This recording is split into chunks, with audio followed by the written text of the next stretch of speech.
কেমন আছো সবাই? আমি আবার হাজির হয়ে গেছি নতুন একটা ভিডিও নিয়ে। আজ হচ্ছে রাখি পূর্ণিমা, তাই সকাল সকাল ঘুম থেকে উঠে সেজে গুজে নিয়েছি।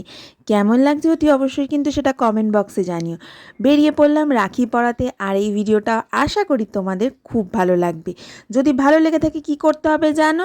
লাইক, শেয়ার আর সাবস্ক্রাইব করতে হবে। আর নতুন হলে তো অবশ্যই সাবস্ক্রাইব করাটা মাস্ট।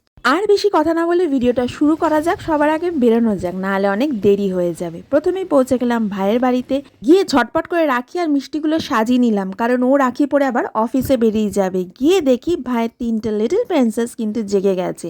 ওদের পিপি এসেছে না, তো ঘুমিয়ে কি থাকবে। এই যে ম্যাডাম উঠে ফ্রেশ হয়ে বসে পড়েছে। ওর কাছে তো একটা নতুন ব্যাপার যে কি হচ্ছে আজকে।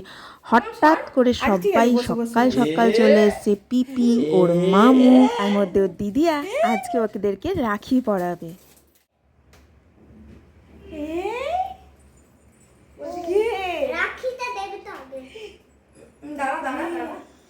ভিডিও হচ্ছে, ও আজকে আমার সাথে যাবে তো আমার সাথে। তুই পিপির সাথে যাবে তো ঘুরতে? হ্যাঁ তো যাবে তো, হ্যাঁ তো পিপির সাথে যাবে তো। এইবার হলো রাখি পরানোর পালা। ওরা 3 বোনেই বসে পড়েছে বাবার সাথে। আমি ভাইয়ের সাথে সাথে বাকি 3 জনকেও রাখি পরাই।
এবার বালা হচ্ছে সৃজার ওর 2 বোনকে রাখি পরানোর। তারা দুজন তো রাখিকে খাবার জিনিস মনে করে বারবার মুখে দেওয়ার চেষ্টা করছে। তবে যাই হোক, সবার শেষে 2 বোনেই রাখি পরেছে। আর দিদিয়াকে তারা গিফটও দিয়েছে, দিদিয়াও তাদেরকে গিফট দিয়েছে।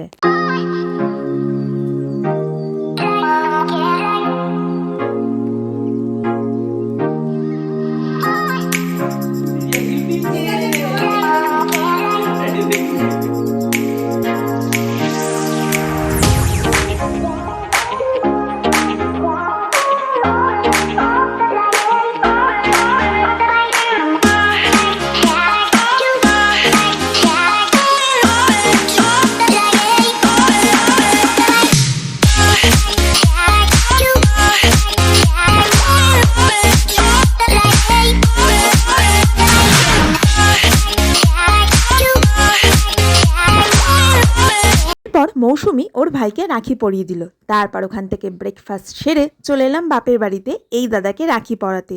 দোকানেই ছিল, তাই রাখিটা ওখানেই পরিয়ে দিলাম। এরপর ঘরে চলে এসে ফ্রেশ হলাম, কারণ রাস্তাতে এত জ্যাম ছিল আর এত গরম, আজকে আসতে খুবই কষ্ট হয়েছে। নিজের ঘরের মতো আরাম পৃথিবীর কোনো জায়গাতেই পাওয়া যায় না।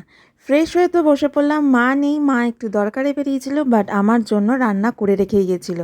তাড়াতাড়ি ফ্রেশ হয়ে খেয়ে নিলাম, কারণ খিদেও পেয়ে গিয়েছিল। ভাত আর মাটন ছিল সেদিনকে।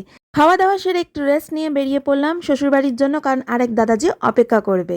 প্যান্ডেল তৈরি করা দেখে মনে হলো ও দুর্গাপুজো তো আর বেশি দিন বাকি নেই।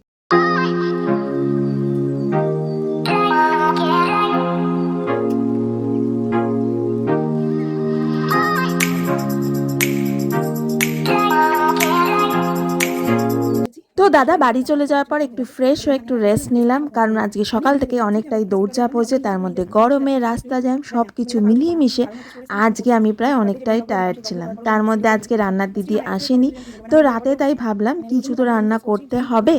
তো আজকে যেহেতু শনিবার আমার শ্বশুরবাড়িতে ভেজ রান্না হয়, তাই ভাবলাম রাতে লুচি আর আলু চচ্চড়ি করি। নর্মালি আমার রান্না করতে ভালো লাগে না, বাট বর বললো তার ইচ্ছা করছে। তো যাই হোক, অবশ্য আজকে রাখি পূর্ণিমার দিনকে দিদিরা বা বোনেরা ভাই বা দাদাদের রান্না করে খাওয়ায়, বাট আমার ভাই আমার হাতে রান্না খেয়েছে, বাট দাদারা কোনোদিনও খায়নি, কারণ আমি রান্না করতে ভালোবাসি না আর আমি সেরকম রান্না জানিও না। টুকটাক কিছু জানি, তো যেটাতে কাজ চলে যায়। তো যাই হোক, আজকে যখন বর বললো তো চলো বানানো যাক। আগেই বলে রাখি, তোমরা কিন্তু লুচির সাইজ দেখে বলো না গোল হয়নি, কারণ গোল আমার দ্বারা হয় না। যেরকম শেপে হয় আমার বর খেয়ে নেয়। আর হ্যাঁ, এতে কিন্তু কোনো রকম পেট খারাপ হয় না। ময়দাটা আমি ঠিকঠাকই মাখি, লুচি তো মোটামুটি ঠিকঠাকই ফোলে, আর তরকারিতে নুন টুন ঠিকঠাকই দিই। তো এই হলো আমার রান্নার স্কিল, আর কি বলবো। তো চলো বেশি এবার বকি না, রান্নাটা করে দিই, কারণ তাড়াতাড়ি করে দিয়ে খেয়ে দিয়ে শোবো। আজকে শরীর ভীষণই টায়ার্ড। তো প্রথমে আমি আলু কেটে আগে আলু চচ্চড়িটা বসিয়ে দিয়েছি। এটা হতে হতে পাশে আমি ময়দা মেখে লেচি কেটে দেন তারপর লুচি বানানোর প্রিপারেশন করেছি। আর লুচির মানে ময়দাটাকে মাখার জন্য একটু মানে গরম জলও বসিয়ে দিয়েছি।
হ্যাঁ, এই হলো ফাইনাল আউটকাম। খেতে কিন্তু ভালোই হয়েছিল। ও দাঁড়াও, তোমাদের তো গিফটগুলো দেখানোই হলো না।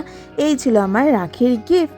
তো এই ব্লগটা আজ এত অবধি রাখলাম। কেমন লাগলো অতি অবশ্যই কমেন্টে জানিও। আজ এত অবধি, খুব তাড়াতাড়ি দেখা হচ্ছে নতুন কোনো ভিডিও নিয়ে। Till then take care, tata.